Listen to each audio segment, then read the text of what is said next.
Thank you very much. I can't hear very well at the moment, so I might talk more loudly just so I can hear myself, but apologies if that just sounds odd to people. It's a huge pleasure to be here. I mean, there's seats at the front if people want to come in and sit. No one likes sitting at the front, yeah. I get invited now and then to talk at various places. Iona is now on a very small list of institutions that have ever invited me back. I think there's maybe 2 places. And so I'm very, very grateful to them. It's always a pleasure to come here. Something struck me early on today. And that was a few years ago. I noticed that whenever I was invited to, address some kind of day event on evangelization or some kind of pastoral event, I was always scheduled first. And this was because I'm often invited to talk about statistics, and these statistics were always depressing. And people felt it's important that we have this, that we understand the challenges. But so I'd be there at the beginning to kind of depress everyone, and then there'd be a kind of an arc of confidence building as the day progressed. I kind of knew my role. It's very strange for me to be placed towards the end of the day, because people assume that, rightly in this case, that I have some cheering things to say based on the evidence. So this is wonderful for me. The main topic for me today is the quiet revival, which is a phrase that's been used by Iona, in fact, but it comes from a report published by the Bible Society in England and Wales earlier this year. So I'm going to mainly focus on Britain. There's a handout here, actually, that should have been passed around. I know people don't like graphs as much as I do. You don't need to worry too much about these.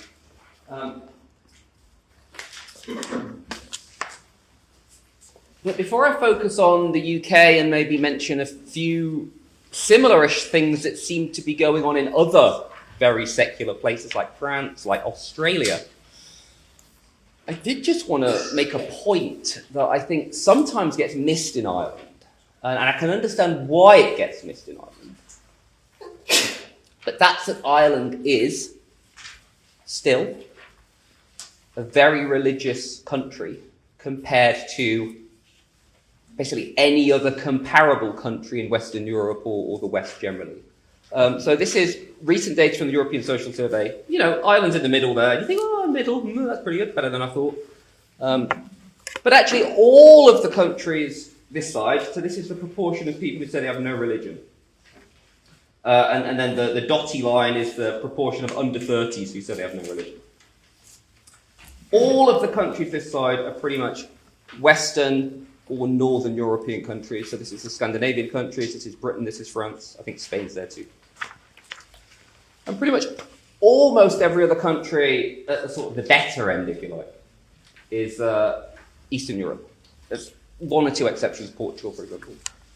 But Ireland really is still exceptional within Western Europe, especially northwestern Europe, in its objective rates of religiosity at the moment. And religious affiliation is arguably a fairly soft measure of religiosity, but it is. Attendance at services on a weekly or more basis is kind of a very hard measure, especially because even that's becoming rarer and rarer. And again, Ireland is, compared to where it was, it's way down, but compared to kind of everywhere else, it's about 4 times the rate that it is in France, for example. It's about double the rate that it is in the UK.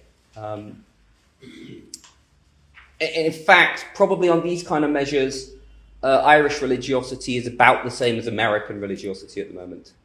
And that's partly because both American and Irish religiosity has fallen significantly over the past 20, 30 years, which is true. But nevertheless, and it's really palpable for me coming from Britain, but I also work in Australia, coming here, it does feel, it may not feel that to you, but to outsiders, it feels that there's a strength here that you perhaps don't realise yourselves. So So I sometimes feel that's a point worth making. Now, that might be a double-edged sword. That might mean that there's still further to fall. That may be true. I mean, that's, once secularization kicks in, it is hard to kind of ever feel that it stops. As we're about to see, it does.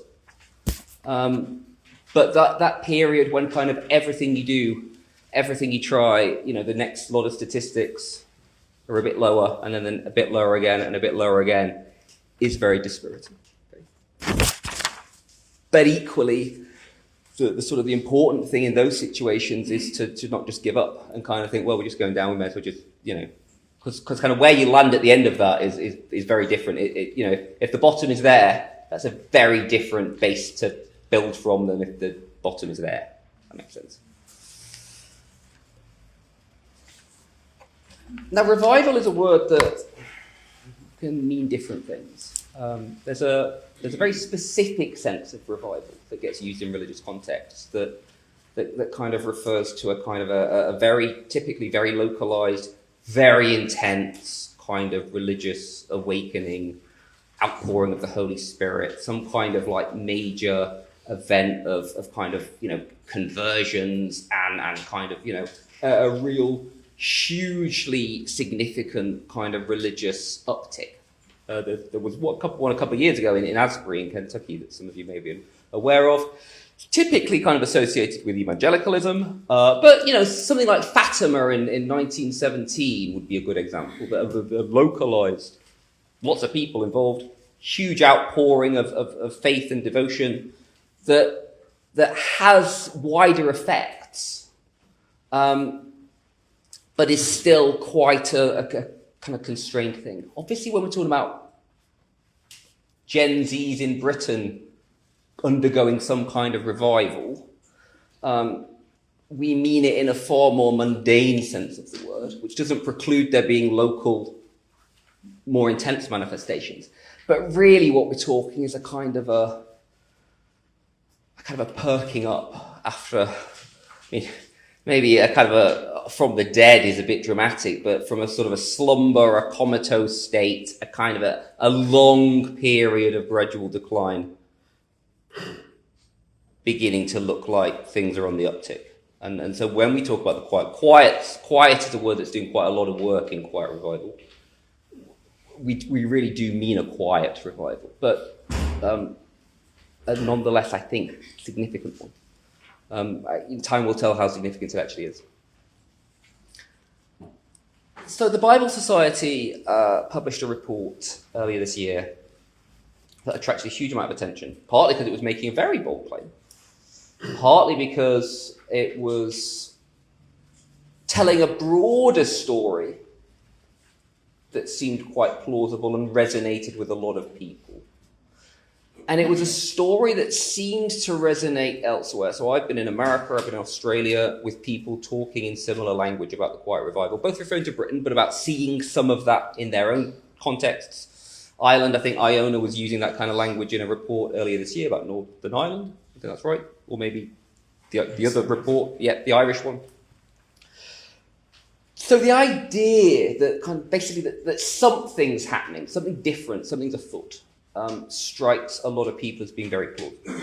And I'm going to explain why it is plausible and why I think it's true. Now, the trouble was that the Bible Society, kind of through no fault of their own, the data that they had, so they did a poll in 2017 with, a very respected, political polling organization, huge sample size, n number of like 15,000 or 20,000, which is huge. It must have cost them a fortune, right? And then they repeated that in 2024 and got radically different figures. That it seemed to imply some huge jump in church going, at least on a kind of a monthly or more basis, of kind of like 500,000 people in the country, with particular concentrations among men, particular concentrations among ethnic minorities, and particularly evident within Catholic and kind of charismatic Pentecostal churches, far less so Anglican churches. Now, it's absolutely the case that the magnitude of the effect that the Bible Society's surveys kind of discovered, in inverted commas, just something's gone wrong, because there's no possible way that there's that many new churchgoers hiding somewhere, and that you know.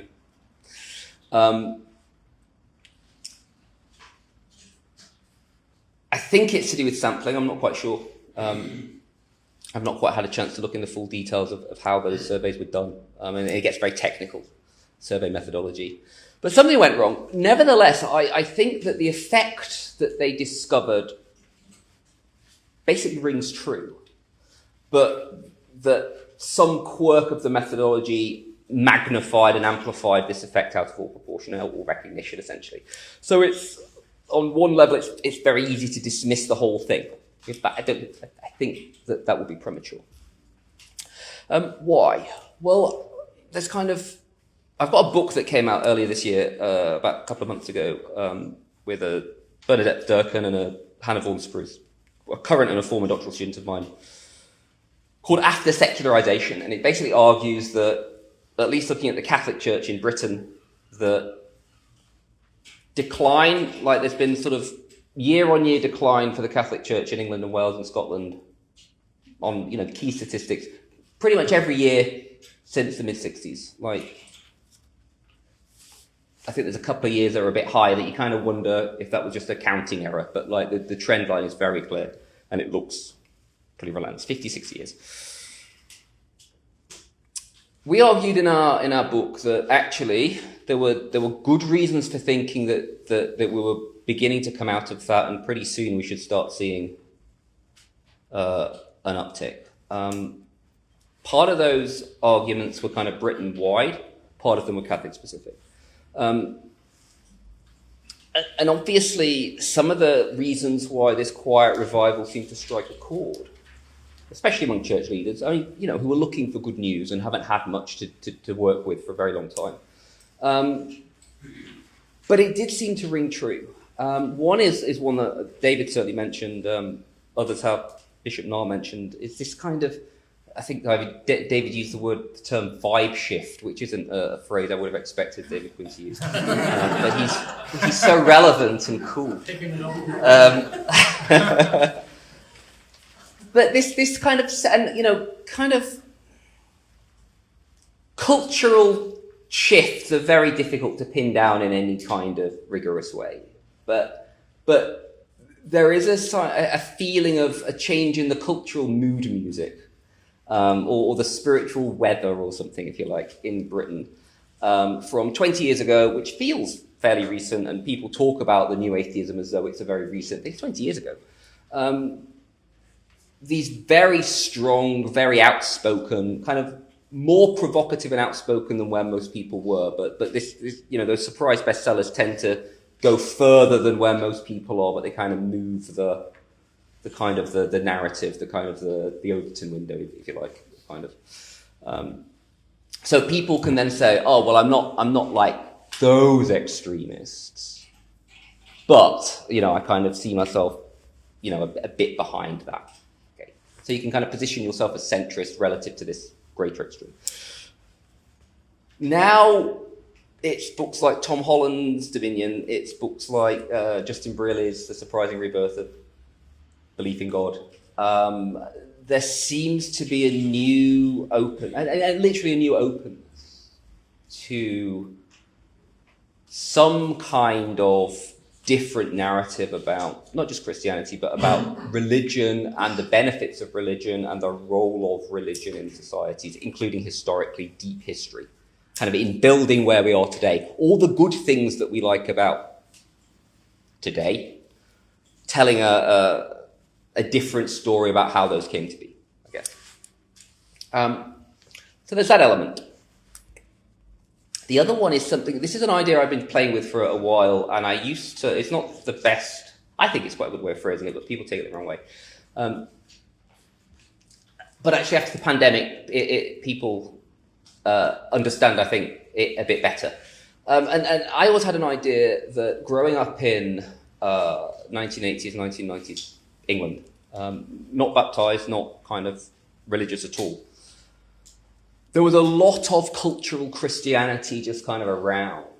like we went to not religious state schools, but we were taught the Lord's Prayer. You had kind of proper hymns. You know, you did a straight down the line nativity play.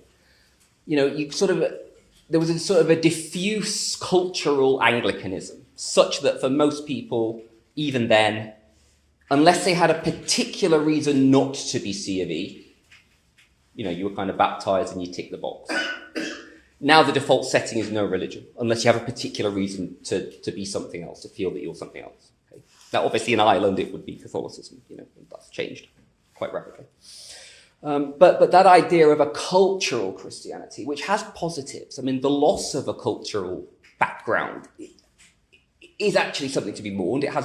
It opens up new possibilities, and especially once secularization kicks in, there's a sense in which that kind of cultural backdrop probably lags the possibility of a new growth for quite some period. But at the end of it, so that cultural background of especially people feeling that they're Christian enough to kind of not have to take it seriously or take anything else very seriously. They were baptized, they would maybe had a bit of it at school. Wasn't very interesting, frankly, and then that's them done. Been there, done that. But that only really lasts in societies for one or at most two generations. So that idea that people used to have that once a Catholic, always a Catholic, even if you're an atheist, you're a Catholic atheist. Lapsed Catholicism is this whole thing and it's ingrained in you and you can't not be Catholic. That certainly Irish and Irish diaspora writers used to talk about a lot who grew up in the 40s, 50s, 60s, maybe 70s. Certainly in Britain, that doesn't pass on again. So that only makes sense if you've been raised with a significant enough dose in childhood by the world around you, by grandparents, by school, by, you know, the nuns, by a mother who's pious, but your dad isn't very, but, you know, you're taken along and it doesn't really take, but it's ingrained in you enough to get your own children baptized. If only because your mother would, you know, hit the roof if you didn't, and it's a big family thing, and you're Irish, and that's an important part of who you are. Your kids haven't been raised with that big dose of it in childhood. Partly because that world has gone. Partly because the grandparents are now far less practicing than your grandparents were. But also then you've got an Irish abuse, you've got a Catholic abuse crisis. That really does poison the brand, that kind of tribal, cultural Irish identity, which you get very strongly in America, for example, but you get it in Liverpool, you get it, you know, all over. If that doesn't mean much else beyond a kind of a family history and a baptism, then, i.e. if it's not backed up with practice, if it's not backed up with kind of belief, and you're kind of two generations away from anyone who really did practice or believe, then the abuse crisis really does disincentivize any kind of lingering attachment that you might have had to ticking that box. Okay? This plays out differently in different, you know, you could tell a very different, but in the end, the end result is the same about the decline of Methodism in parts of Britain or about the decline of Anglicanism. You get to a stage where you've got a generation of people who are not religious. Even if they were baptized, that was the only time they ever went to church, apart from for weddings. And actually weddings are increasingly not happening in churches, same as in Ireland. But what that means is that you no longer have a generation who kind of acquired this kind of inoculation against ever catching a live strain of Christianity. So for this cultural Christianity kind of inoculates, I think, a lot of people from ever really needing to take it seriously. And then when that kind of herd immunity to Christianity wears off, it's possible to either be just totally not religious, so not really to have a kind of a baggage about it, either very positive or very negative. Or it allows you to embrace it and find it and see it as something new and exciting. Or scandalous, actually. I mean, this is the other thing. It's, you know, you can really take it. It's a pretty bold message, Christianity. And, you know, it's got a guy who's, you know, tortured and mutilated hanging on a cross as its symbol. I mean, there's a sense in which the fact that people don't give that a second glance as a weird thing, in one sense, is a good thing about Catholic societies. But once that's waned, you probably want to get to a stage where people can find that as something weird and confronting and maybe compelling. Okay. So I think we've probably reached a point certainly in England and Wales, France, Germany, other countries too, certainly in the Scandinavian countries, which are kind of ahead of the secularization curve, where you've almost reached peak secular, especially for the youngest generations, where you either have no contact with religion, or the contact you have with religion is with people who are really serious about their religion. And that then opens up possibilities of kind of genuine indifference. It's just not a thing, just not like, kind of like baseball, like, it's a thing that some people do, but it's not like you don't have an opinion on it, right? Or it's something that you can find new and exciting and attractive if by some quirk of providence, a YouTube algorithm or however these things work take you in a certain direction. Or you just hang out with a group. I was invited along to drink with Dominicans at university. And that was a genuinely very serious part of how I ended up being a Catholic. And just hanging out with a group of young men, sort of like me, but cleverer, who really took this Christianity thing seriously in a way I had never encountered before in anyone. Okay? And those possibilities began to open up at a certain kind of end point of secularization. What you tend to find in those situations is that the kind of the remnant, the few people who are religious, have to be there for a reason. And there could be, some of them will be kind of immigrants, first generation from more religious places, or second generation of much more religious parents than the norm in your country. Some of them will somehow have been in families that, however they did it, weathered the storm. And some of them will have had like surprising reversions from like long lapsed Catholic families, or will just kind of come to it new. And what you then find is that younger Catholics, you would expect to see, if this was true, you'd expect to see younger Catholics being more practicing than older Catholics. Well, if you turn over, what do we see? Well, we see that younger Catholics are more practicing than older Catholics in Britain. Quite significantly, actually. Now, this is because of two things. This is partly because younger Catholics are far more likely to just consider themselves as having no religion, because they're not still ticking that box as a cultural thing. The older people who were raised Catholic probably still are. Even if they don't believe, even if they don't practice, they still, you can frame that theologically as well, that's sacramental grace, and that's, they actually genuinely are always Catholic and never won't ever be Catholic and can't ever not be Catholic. Or you can frame that in a cultural way about identity and tribality or something. Either way, the older generation, far more likely to be able to have a Catholicism of affiliation without that having much belief or practice. At the younger end, that's not really possible. And this is true. So this is, again, there's one of those graphs where there's a lot going on. But this is a weekly practice among, Catholics age 18 to 35, 34, versus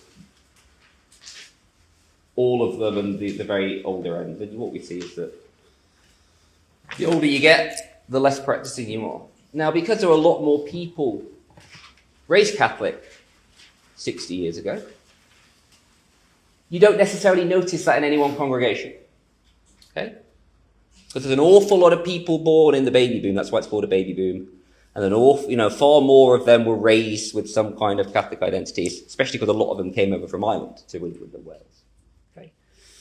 So you get fewer of them at the youngest ends, but the ones that you do get, far more likely to either totally have no connection or for it to mean something.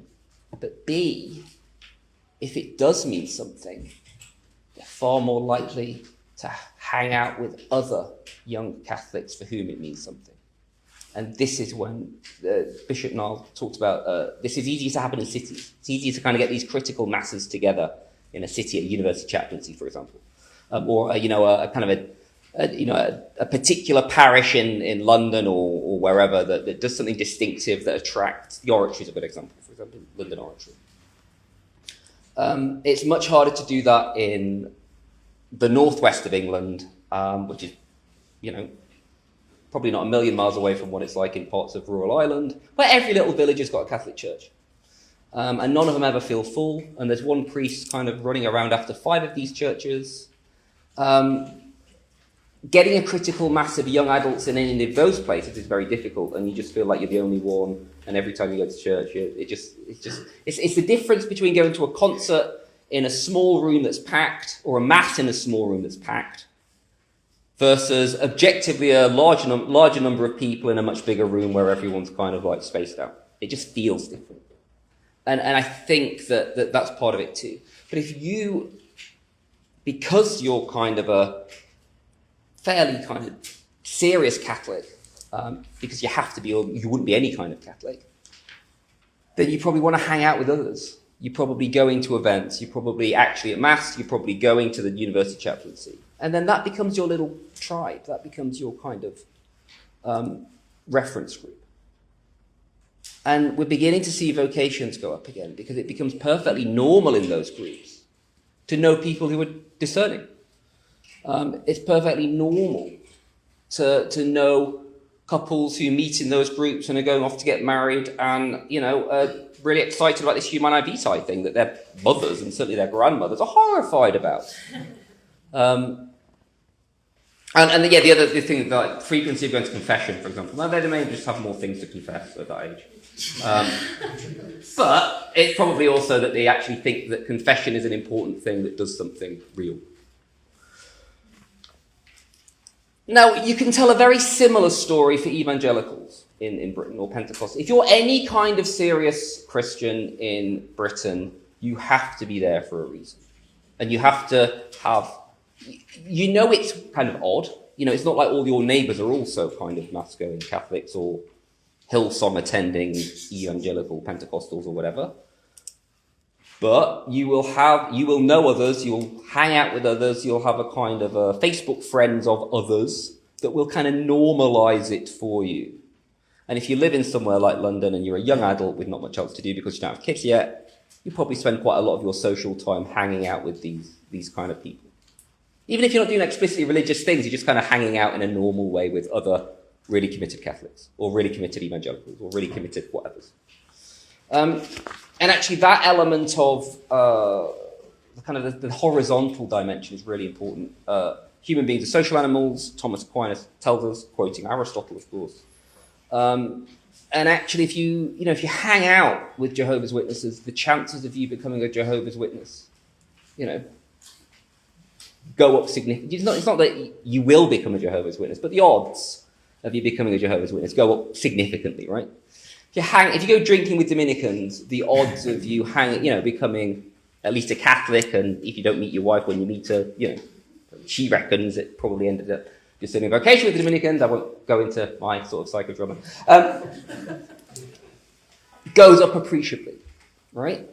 If you hang out with other serious Mass-attending Catholics, the likelihood of not just you remaining a serious Mass-attending Catholic goes up, but of course you have that effect on the others. So this is kind of mutually supportive. Pope Benedict used to call these creative minorities. It's an idea he got from Arnold Toynbee. But this idea that there's a kind of a core group of committed people who kind of energize and kind of radicalize in inverted commas each other. And that happens in all sorts of walks of life. It's not just a Catholic thing. It's not just a Christian thing. If you get into, I don't know, if you're into vinyl records and you kind of hang out on vinyl record forums and meet up with other vinyl record people in shops, you're going to get really into vinyl records. So there's this kind of, you hang out with people who are into something, you all kind of double down on it together.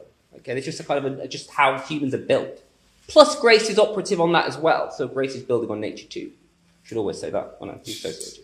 which is true. And I don't think we're very good at thinking in social terms. I think we've got a very good account of how grace operates on individuals with nature. I don't think we're very good at thinking about how that works socially.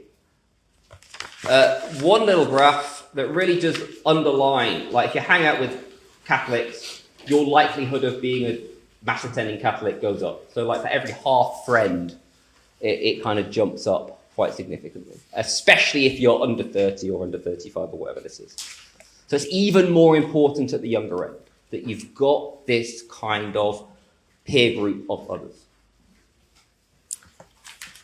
And that's the kind of group. Takes a living thing to swim against the stream, as Chesterton says. That's likely to keep the faith. Hopefully to pass it on. It's hard, but to try and pass it on in an intentional way to the next generation. You're also, as Iona reports will tell you, far more likely to have more children. To then, have more kind of, chances at creating, practicing children into the next generation, right? And immigration. I mean, this is true in Ireland. It's certainly true in the UK. We've always, like British Catholics, always benefited from immigration since the past 150 years, a bit more, mostly from this country for a long period, which is still true. Irish are more religious on average than Brits. So, even now it's probably having a little effect. Certainly in the past it had a huge effect. But it's also the great benefit of being Catholic rather than Anglican is that you've got a whole world full of very practicing Catholic countries who keep moving to your country in a way that the Church of England used to have that when the colonies, all started moving to this country. There's a coda to that I'll get to. But Catholicism has this kind of constantly replenished stream of practicing Catholics, topping us up. Irish for a long time, Poles, Ukrainians after the war, then again, with the EU, with the Ukrainian war, but kind of from everywhere. I mean, now probably the biggest contributor to parishes is Indians, and a lot of people, you'll know, but a lot of people don't even know that there are Christians in India, let alone very significant pockets of very practicing Catholics in two bits of India. It's Filipinos, it's Nigerians. My kids' Catholic primary school was like literally, it was like the United Nations, like the parents of my children's friends. And Catholic parishes do a very good job at assimilating immigrants to be just like British norms by the next generation. That doesn't last forever, that kind of immigrant boost. I think it probably lasts into the second generation to some extent, because one of the biggest predictors of whether you grow up to be a practicing Christian is whether you had practice in the home growing up. So if you've got first generation immigrant parents who are far more likely to practice in the home, I don't see how it couldn't be the case that boosts your chance of, as a British Indian or a British Pole or whatever you are, must boost your chances to some extent. By the third generation, you might have an odd surname, but you kind of, you've been well integrated. But we keep topping them up. That's the other thing. It's not like, oh, well, we had all those Irish and they've all secularized. Well, luckily, there's more streams coming from everywhere. So that's, and especially with secularization, when you get down to the lowest ebb of secularization, where I think we are, obviously the immigrant boost is having a bigger effect. Okay, and it's also having an effect on charismatic evangelical Pentecostal churches too. It's not just Catholics. It's having an effect on Islam as well, of course, which again kind of normalizes serious expressions of religion in public. It's very rare that you get very kind of self-conscious, not in unself-conscious expressions of serious religion by under 30s on primetime television in the UK, unless you watch Premier League football matches. And then you've got a lot of young men, many of them from former West Indian or African colony, second generation, these are. Thoroughly English, play for England, have very English accents, but, will also be very expressively Christian in their shin pads, for use, is very, we were far used to kind of Latin American footballers coming and doing lacrosse and stuff, but these are properly British lads. Or you get, I think probably, Mo Salah and other Muslim footballers observing Ramadan during Premier League seasons has probably done far more for religious literacy about what Ramadan is and what the mechanics of it actually are. Just with explainers, how does Mo Salah do this, right? If he can't have a drink between, sunrise and sunset and there's a game. So that just normalizes this in the public square. So the final graph is, and I dreamed of this day. It's about Nunc Dimittis, but honestly, I've spent a lot of time looking at downward slopes of church statistics, right? And I always knew it couldn't last forever. You see those if present trends continue, the last Catholic in England will be by 2043 or something. It's well, I hope I'll still be around by then. But present trends never continue. You were always waiting for it to kind of reach rock bottom, if you like. It can't go on forever. So how low does it go? The book we wrote that just got published suggested we were kind of nearing the point. The pandemic probably moved it all along further in not a helpful way, but it did mean that we kind of reached bottom sooner. And you're always, worried what the next year's stats will show. But 3 years of sustained growth we've not had that since the early 60s. The Church of England stats are not as dramatically, but are also climbing. There's all sorts of qualifications and hedges, one might say, about whether this is. I don't think it's people still coming back from the pandemic. It's not. It doesn't take you 5 years to come back, frankly. Significant people stop coming for real, and I think a significant number of the people who are now there who weren't there 2 years ago that's real growth. Now, that's not to say that we're going to have 50, 60 years of continual growth back up to where we were. That's not going to happen. Maybe it will. But rock bottom is a very firm foundation on which to build. Right? Ireland isn't there, right? So that's good. You don't want to be at rock bottom. But having been to rock bottom, okay, what it means is the people who are, I've said this before, but the people who are left, they're there for a reason. You may have issues around where you've got too many churches, right? So there's parts of the country, northwest, there just aren't the Catholics living there where they lived in 1870. And even if they did, they wouldn't be practicing at the rates of Catholics did in 1870. So a big town like Preston, where I was partly brought up, has cathedral-sized churches. And, a Catholic school every couple of blocks. And we talked about this before. There isn't the critical mass of Catholic teachers. There isn't the critical mass of practicing Catholic governors for those schools. And you don't have the priests, you don't have the congregations to kind of really, really organize pastoral life as you would if you were kind of starting from scratch and you weren't kind of, playing the hand you dealt. Now, you've got to play the hand you dealt. Elsewhere in the country, it's very different. It's not that you can't build churches fast enough, but churches are full and growing.